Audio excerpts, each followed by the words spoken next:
जय हिंद, जय भारत, जय श्री राम। 2014 में जो सरकार आया उस समय से भारत में सापेक्ष एक धर्म राजनीति शुरू हुआ और धर्म सापेक्ष राजनीति तथा शिक्षा नीति होना ही चाहिए। 2014 से पहले धर्म सापेक्ष नहीं था, धर्म का नामो निशान नहीं था। ये हमारे समाज को भी बहुत पसंद था, लेकिन देखो आप लोग विचार करो उससे क्या हानि है। धर्म सापेक्ष धर्म निरपेक्ष शिक्षा नीति और राजनीति से विचार को धर्म निरपेक्ष का मतलब ये लोग लगाते हैं कि धर्म वहाँ नहीं होना चाहिए। जहाँ धर्म नहीं होगा वहाँ अधर्म होगा ज़रूर। देखो दो ही शब्द है, धर्म या अधर्म, यानी हम किसी धर्म को मानने वाले नहीं हैं, लेकिन ये ज़्यादातर प्रतिबंध था हिंदू समाज के ऊपर। तो ये ईसाई के लिए और इस्लाम के लिए कोई प्रतिबंध नहीं था। इस्लाम मत वाले हो, ईसाई मत वाले हो, अपने विद्यालयों में धार्मिक शिक्षा दे सकते हैं, सब कुछ कर सकते हैं, इनके लिए सब सुविधाएं मिली हुई थी, लेकिन केवल हिंदुओं के लिए प्रतिबंध था। लेकिन देखो ये दोहरी नीति अपनाना ठीक नहीं है। और जब से ये सरकार आया तब से कौन सा नीति चलाया? सनातन धर्म सबका है और सनातन का विकास। तो देखो सनातन से नफरत मत करो, सनातन को पहले समझो। सनातन कहते किसको? यहाँ केवल हिंदू धर्म मुसलमान धर्म करके ही नहीं कहा जा रहा है, सनातन कहा जा रहा है। सनातन का वास्तविक मतलब है, देखो पहले देखो शब्द को, सना प्लस तन, जो सभी के तन में सना हुआ है उसका नाम है सनातन, जिसको दूसरे शब्दों में कहते सर्वव्यापक। कण कण में वो परमात्मा विराजमान है, सर्वव्यापक। तो किसमें वो परमात्मा नहीं है? सर्वव्यापक का ही नाम है सनातन। और यही इस्लाम मजहब के कुछ सूफी और संतों ने कहा कि जरे जरे में झांकी है उस नूर की। जरे जरे का मतलब कण कण, झांकी यानी उनका दर्शन कण कण में होता है। और कि ऐसे कुछ पूरा वो पद याद नहीं है, किसी देखा उस सुझवले आँखी जैसे कुछ है, लेकिन हाँ इतना हमको एक पंक्ति थोड़ा सा याद है, जरे जरे में झांकी है उस नूर की, यानी नूर यानी परमात्मा, परमात्मा का कण कण में व्याप्त है, वो झांकी है उनका। तो देखो सभी संतों ने यही बात स्वीकार किया है, इस बात को लेकर के मानना चाहिए। इस हिसाब से सनातनी सब हो, चाहे वो अपने को हिंदू कहे, मुसलमान कहे, सिख कहे, ईसाई कहे, कुछ भी कहे। अब लो हिंदू मुसलमान सिख ईसाई का भी परिभाषा बताता हूँ, सब एक ही का नाम है। जो जिसके अंदर मनुष्यता है, जो समता भाव रखता है, सद्भाव रखता है, सदाचार रखता है, उसी का नाम है हिंदू मुसलमान सिख ईसाई। मानवता का मतलब मनुष्य शरीर नहीं, जिसके अंदर मनुष्यता हो, जिसको आदमियत कहते हो, इंसानियत कहते हो, उसी का नाम है मानवता। इंसानियत का मतलब सबके प्रति दया भाव रखे, सबको बराबर समझे, सबका हित चाहे, वही है आदमियत, इंसानियत, उसी का नाम है मानवता। तो देखो ये मानवता जिसके अंदर रहा वही हिंदू मुसलमान सिख ईसाई कहलाने का अधिकारी हुए। तो देखो इन सभी महापुरुषों का एक ही सिद्धांत था कि उस परमात्मा के नाम को जानो, सुनो, समझो और उसको जान समझ करके ध्यान सुमिरन करो। चाहे हजरत यीशु मसीह हो, चाहे हजरत वो मोहम्मद साहब हो, चाहे राम जी हो, श्री कृष्ण हो, चाहे नानक देव जी हो। जाओ गुरु नानक देव जी का पुस्तक उठा करके सुखमनी साहब पढ़ो और सुंदर गुटका उठा करके देखो, गुरु ग्रंथ साहब को उठा करके देखो, सभी में राम नाम का ही चर्चा है। सिख धर्म लोग अलग मानते हैं, सिख धर्म अलग कुछ नहीं है। ये बात बात पर ना अनजानों के लिए, जिनके पास ज्ञान नहीं है उनके बात बात पर धर्म बन जाता है, बात बात पर जाति बन जाती है। देखो ईसाई कोई जाति नहीं थी। यीशु मसीह के चले जाने के बाद ईसाई धर्म का स्थापना हो गया। स्वार्थी लोगों ने धर्म का स्थापना कर लिया और एक जाति भी तैयार कर दिया। ये वीडियो तो लंबा होगा, बहुत कुछ समझाना, इसमें हमको आप लोग घबराना नहीं, शांति से सुनो और समझो तो समझ में आएगी बात। देखो, जब यीशु मसीह रहे तो उस समय इन लोगों, इन शैतानों ने उनके बात को नहीं समझा, नहीं माना। और आज तो ये राक्षस ही कहते कि हम ईसाई हैं। इनके यहाँ अंदर क्या है कि हमारे यहाँ तो सभी प्राणियों का मांस चलता है, चाहे गाय, बकरी, भेड़, बकरा, कुत्ता, बिल्ली, सूअर, छिपकली, कुछ भी हो, हम सबका मांस खाते हैं। हम ईसाई हैं, हमारे यहाँ सब कुछ चलता है। लेकिन यीशु मसीह के सिद्धांत में देखो, इस बाइबिल में उन्होंने कहा है कि हम सब परमपिता परमात्मा के संतान हैं, सत्य अहिंसा के मार्ग पर चले, आपस में प्रेम के साथ जिए। ये पंक्ति उठा करके आप लोग देख लेना। वो पृष्ठ संख्या मुझको याद नहीं है, ये बाइबिल में लिखा हुआ है। लेकिन देखो, जहाँ सत्य अहिंसा का बात करते हैं कि सत्य अहिंसा यानी हिंसा नहीं करना चाहिए, सद्मार्ग पर चलना चाहिए, यीशु मसीह का सिद्धांत ये था। उस समय ये पाखंडियों ने, राक्षसों ने उनको कील लगा करके लकड़ी में ठोक करके मार डाला। आज अपना स्वार्थ सिद्ध करने के लिए उन्हीं के नाम पर उनके अनुयायी बन गए, पूरे समाज को लूट रहे हैं।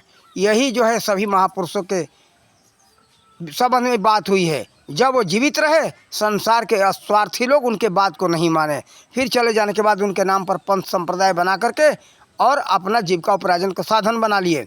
यही हाल जो है कि सभी में हुआ है। सिख शब्द कैसे उत्पत्ति हुआ? सिख शब्द का उत्पत्ति ऐसे है, देखो पंजाब में कहते हैं शिक्षा शब्द को सिख, यानी कोई वो शिक्षा दे रहा है तो वहाँ के लोग कह रहे भाई अमुक व्यक्ति शिक्षा दे रहे, ले ले, यानी उस शिक्षा को प्राप्त कर लो, ग्रहण कर लो। सीख दे रहा है, वो सीख दे रहा है, सीख ले ले, यानी वो शिक्षा को ले लो। तो शिक्षा शब्द से वहाँ पंजाब में शिक्षा, यहाँ हिंदी में उसको शिक्षा कहते, पंजाबी भाषा में वो सिख कहते। वो सीख दे रहा है, यानी शिक्षा दे रहा है। अब जो नानक देव जी के शिक्षा को अपनाया, उनके मार्ग पर चला, उनको लोगों ने सिख कहा। ये बात जाकर के सिखों से पूछो, जो सिख नानक देव जी के और गुरु गोविंद सिंह जी के शिक्षा को जो ग्रहण किया, उनको सिख कहते, यानी उनके शिक्षा को सीखा, ग्रहण किया। तो ये वहाँ से इन महापुरुषों के न रहने पर सिख जाति बन गई, सिख धर्म बन गया। इनके यहाँ भी तो मुर्गा बकरा चलता ही है, ये भी कौन कम है। और हिंदू जो कहते, ये कोई भी वास्तव में नहीं है। देखो, महापुरुषों का सिद्धांत एक है। और जो सिख कहते हो तो सनातनी हो, मुसलमान कहते हो तो सनातनी हो। मुसलमान का मतलब होता है मुसल्लम ईमान, जिसके पास पूरा ईमान होगा। जिसके पास ईमान होगा वो किसी का चोरी और हत्या नहीं करेगा, इंसानियत उसी के पास होता है। और कहते इस्लाम, इस्लाम हमारा सबसे ऊंचा, वास्तव में इस्लाम ऊंचा है। इस्लाम का मतलब क्या है, इसको समझो। इस्लाम का मतलब होता है उस ईश्वर को मैं नमस्कार करता हूँ, ईस प्लस सलाम, यानी उस ईश्वर को मैं नमस्कार करता हूँ। व्याकरण के अनुसार शब्द को तोड़ो और जोड़ो तो समझ में आएगा, ऐसे नहीं समझ में आएगा। अब हिंदू धर्म लोग कहते हैं, हिंदू कोई धर्म नहीं है। हिंदू एक गुण का नाम है, कर्म का नाम है। हिंदू एक स्वभाव है, हीन प्लस दो, जो दो विकारों से हीन हो, जिसके अंदर जो चोरी न करे, हिंसा न करे, ये दो विकारों से हीन हो, उसको कहते हैं हिंदू। हीन प्लस दो, जो दो विकार जिसमें न हो, वो है हिंदू। तो ये सभी परिभाषाएं तो महापुरुषों का एक ही है, जिसके अंदर मनुष्यता, हमने अपने पुस्तक में लिखा हो, जिसके अंदर मनुष्यता है, इंसानियत है, वही हिंदू, मुसलमान, सिख, ईसाई है। बड़े बड़े हमने देखा, इस्लाम मत वाले में चारों वेद के ज्ञाता है, कुरान का भी ज्ञान है उनके पास, बाइबिल का ज्ञान है, सभी विषय में ज्ञान है, परमात्मा के करीब पहुँचे हुए हैं वो संत फकीर। तो देखो सभी का सिद्धांत एक है, इसमें कोई शंका मत करो। और जब से नरेंद्र मोदी जी आए, सनातन का विकास किए, सनातन से कोई हानि नहीं है। और जब से ये आ गए तब से देखो देश के रक्षा के लिए इन्होंने क्या क्या किया है, सो आप लोगों को बता रहा हूँ। कुछ बातें हमारे जानकारी में जो है सो हम लिख रहे हैं, हमने बताया, हम बताएंगे आप लोगों को। देखो, इनका कहना है किसी का बीच बराबर नहीं किया, कि हमें फलाने समाज का फलाने वर्ण का, हमें सहयोग चाहिए। सबका साथ, सबका विकास और सबका विश्वास और सबका सहयोग, सबके सहयोग से ही देश चलेगा। केवल सरकार का जिम्मेदारी नहीं होता है, ये समाज ही सरकार है। समाज नहीं है तो सरकार नहीं है, समाज ही सरकार को बनाता है। समाज चाहता है तो उखाड़ कर फेंक देता है। इसीलिए कहते हैं मोदी जी के सबका साथ, सबका विकास, सबका विश्वास, सबका सहयोग। अब देखो इसके बारे में फिर आगे क्या किया उन्होंने। देखो प्रधानमंत्री जी लोकप्रिय कार्य किया उन्होंने। देखो भारत के सैनिकों को खुला छूट दे दिया भारत के सुरक्षा के लिए कि जाओ, पूछना नहीं है। सीमा के ऊपर कोई भी दुश्मन दिखाई दे उसको मार दो। नहीं तो पहले था 2014 के पहले कि जिसको मर्जी हो भारत के, देखो सैनिकों को गर्दन काट करके पाकिस्तानी सैनिक लेकर के चले गए। मनमोहन कहते थे कि ठीक है सोचेंगे। अरे उस समय ये अगर नरेंद्र मोदी होते तो कहते कि चलो इसका बदला तुरंत ले लो। जैसे पुलवामा हमला हुआ, बदला लिए। उसके पहले भी जो है कुछ कांड किए थे। तो 2016 के सितंबर महीने में पैदल जो है सैनिक जा कर के हमला किए, वहाँ आतंकवादियों को मारे। और 2020 में भी वहाँ मारे। तो देखो ऐसे हमारे प्रधानमंत्री को होना चाहिए।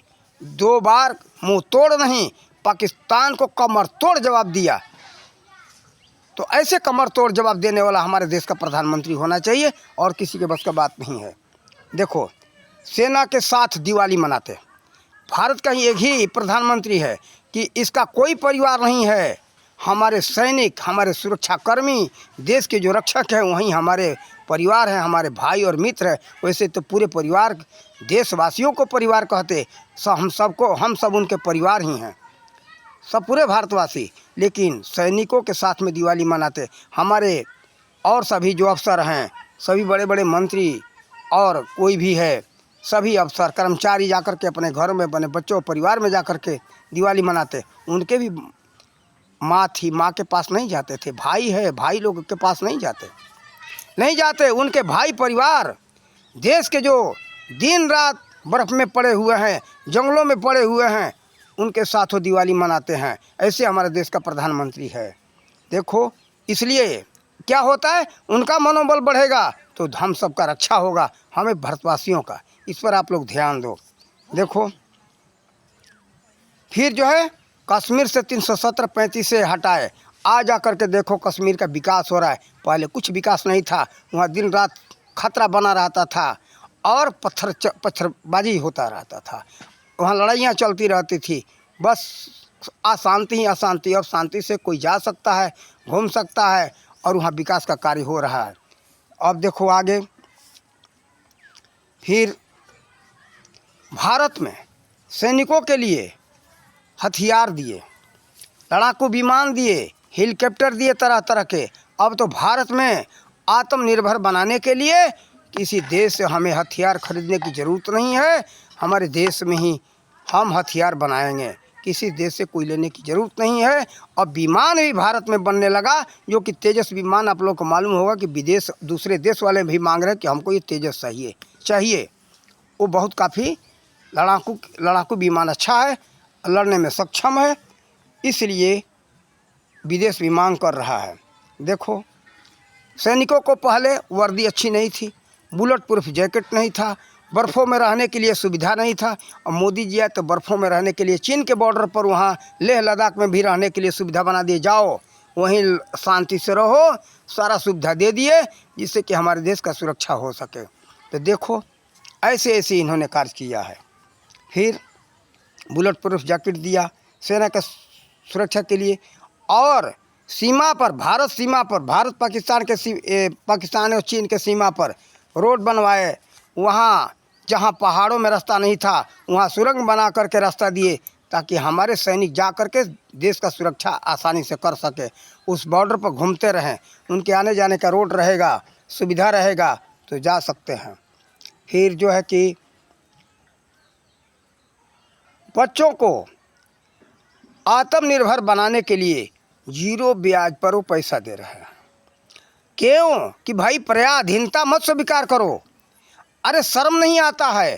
कहते हो कि इतना हमारा भारत महान, अब भारत महान, फिर जो है किसी के अधीन रहना चाहते हो नौकरी। अरे कैसा वो व्यक्ति है, या तो देखो तुम नालायक हो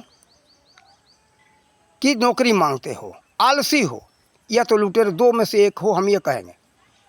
अरे हम देखते, मान लो जो गरीब है वो कहे तो कोई बात नहीं, लेकिन किसके पास रोजगार नहीं है। आज गांव में जाओ तो मजदूर नहीं मिलते। क्यों नहीं मजदूर मिलते? काम तो सबके पास है, काम लोग कर रहे हैं, लेकिन हाँ ये चक्कर है कि हम जाएंगे तो देश में आज 1 लाख देकर के नौकरियाँ खरीदी जा रही है, 20 लाख 25 लाख करोड़ों करोड़ रुपया देकर के नौकरियाँ खरीदी जा रही है। क्यों खरीदी जा रही है? ये क्या है? 1 करोड़ लगा करके अपना उद्योग धंधा खोलो ना, तो उसमें क्या है कि देह दिमाग से मेहनत करना पड़ेगा। तो देखो ये सब बात मत सोचो, ऐसे अपना भारत का बदनामी मत कराओ। क्या है कि बेरोजगारी है, हमारे यहाँ गरीबी है। विदेशों को सुना रहे हो, देश का नाक नहीं कटता? शर्म नहीं आता इस बातों को? तो यहाँ के नौजवानों, अगर शर्म हो तो बेरोजगारी का नाम ख़त्म करो कि हम बेरोजगार हैं, हमारे यहाँ गरीबी है। कौन कहता है? ये करोड़पति के बच्चे कहते, और बड़े बड़े मंत्रियों के बच्चे कहते कि हम बेरोजगार हैं। ये गरीब के बच्चे नहीं ऐसा बात करते।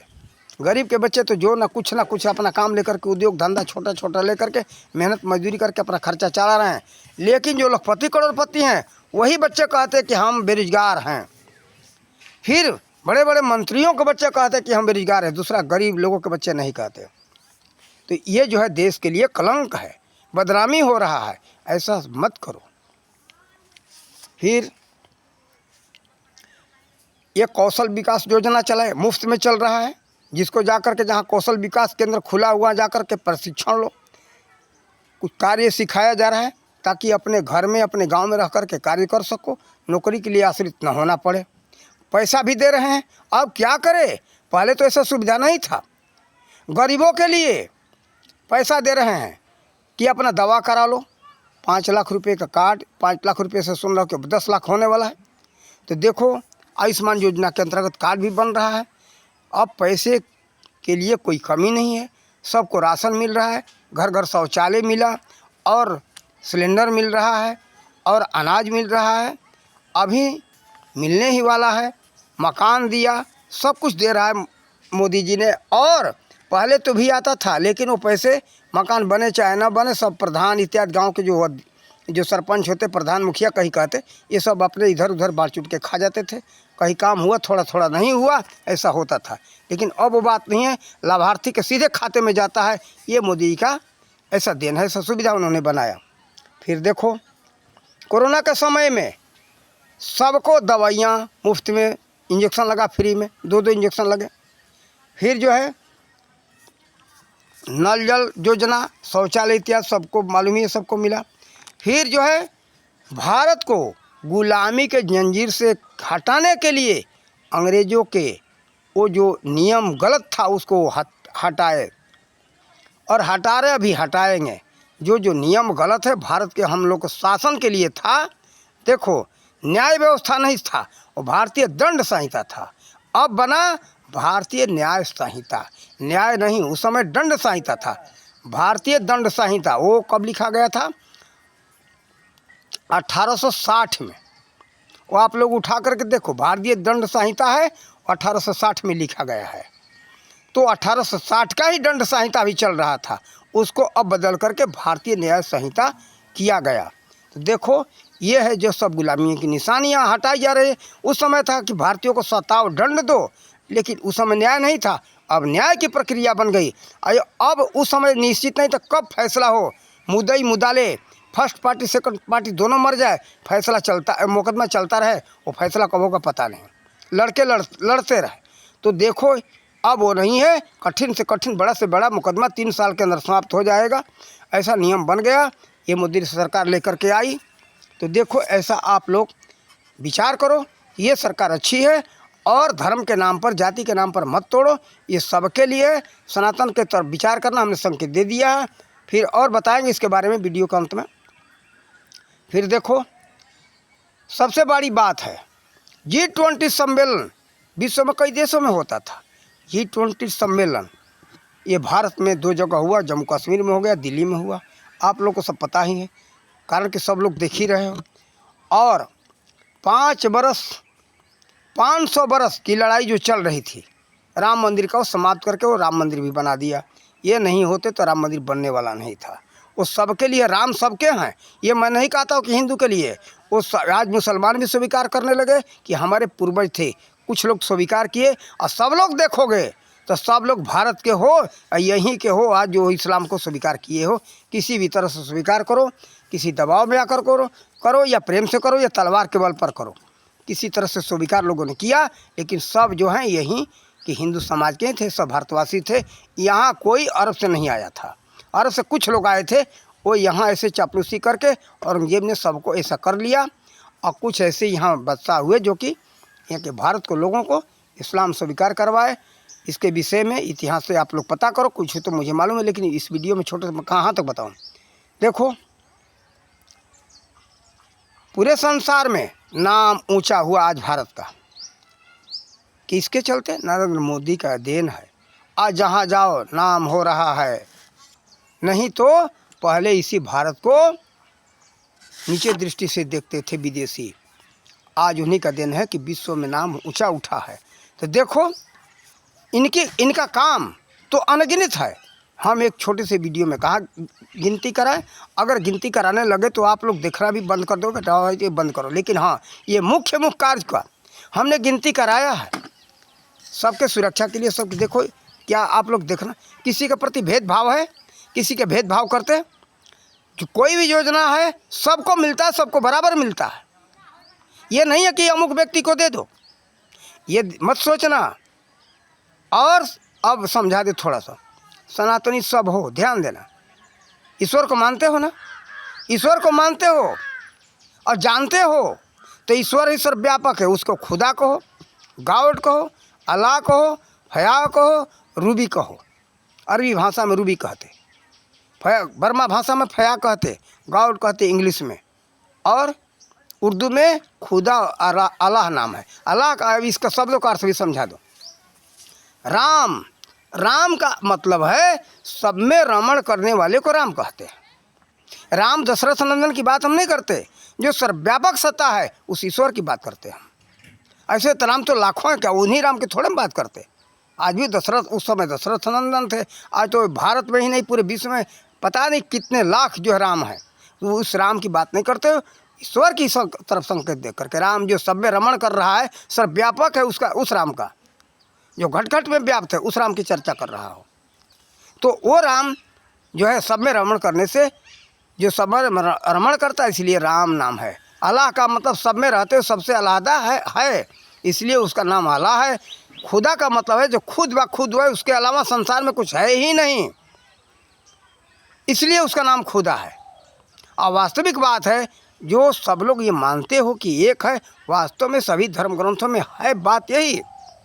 लेकिन कुछ भूल के कारण हिंदू समाज में लोग अनेक देवी देवता को अलग अलग मानते, अलग अलग नहीं है। सब में कहा गया कि सब में उसी एक ईश्वर को देख करके पूजा करो, आरती करो, लेकिन उस ईश्वर को देख करके, उसी को जान करके। देखो, एक उदाहरण दे, संकेत। सभी मूर्तियाँ आरती होती है ना मंदिरों में, 50 मूर्तियाँ होती है, लेकिन आरती में गाय किया जाती है, तुम होए एक अगोचर सबके प्राणपति, किस विधि मिलूं मैं दया मैं कुमति। भागवत में उठा करके देख लो, एक ही जो है ईश्वर का उपासना का संकेत है। और गीता भी यही बात करे, एक ही भाव, अनन्य भाव। अनन्य, अनन्य का मतलब अन्य नहीं, उस एक को। तो बात सही है, इसमें कोई दो राय नहीं। इसमें आप लोग मतभेद मत करो। आप सबके, ईसाई के, सिख के और मुस्लिम के बातों से मैं सहमत हूँ, और सब सनातनी हो, सनातन से भागो मत। और अब ये पहले के मत सोच लेना पहले की सत्ता सही थी, पहले का सत्ता सही नहीं था। पहले था कि धर्म निरपेक्ष। अरे जहाँ धर्म नहीं रहेगा वहाँ अधर्म तो रहेगा। मान लो जहाँ दिन नहीं है वहाँ रात तो होगा ज़रूर, जहाँ उजाला नहीं हुआ अंधकार तो रहेगा ज़रूर। तो जहाँ धर्म नहीं हुआ धर्म, इसीलिए अत्याचार, भ्रष्टाचार, दुराचार फैलता जा रहा था। इसीलिए भारत सरकार नई शिक्षा नीति जो 2020 का लाया है, इस शिक्षा के अंदर धार्मिक शिक्षा दी जाएगी और सभी के लिए वो शिक्षा एक ही रहेगा। और उसमें चाहे जिस भाषा में पढ़ो, लेकिन वह परमात्मा के विषय में ही पढ़ाया जाएगा। उससे नफरत मत करो।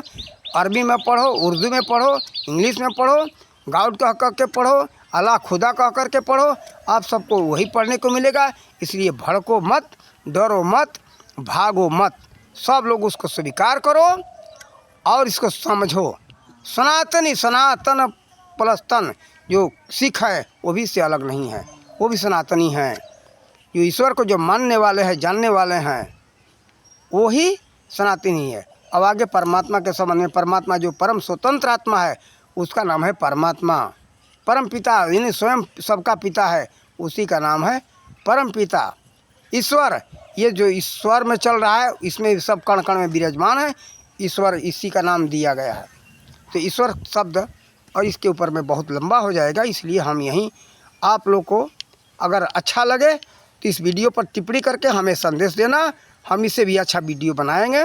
और हम सबसे कहेंगे कि आप लोग इस वीडियो को बढ़ाओ, आगे फैलाओ, ताकि सबके पास ये संदेश पहुँचे, सब लोग जानो और समझो, एक हो और एक रहो। लड़ने में कोई लाभ नहीं है, लड़ करके सब मरोगे, खुद मरोगे तो कहोगे कि फलाने ने फलाने नहीं, लड़ने वाले खुद इसके जिम्मेदार हैं। हम यही कहेंगे, आप लोग आपस में एक रहो और मोदी जी को आगे बढ़ाओ, यही हम सबको सब, ये नहीं है कि हिंदू समाज के लिए मत सोच लेना, मैं ये न मत सोचना, मैं सबके लिए कह रहा तो हूँ। हिंदू वो तो भेदभाव करते नहीं, सबको शांति मिलेगा, एकता मिलेगा। इन्हीं शब्दों के साथ हम वाणी का विराम देते। जय हिंद, जय भारत, जय श्री राम।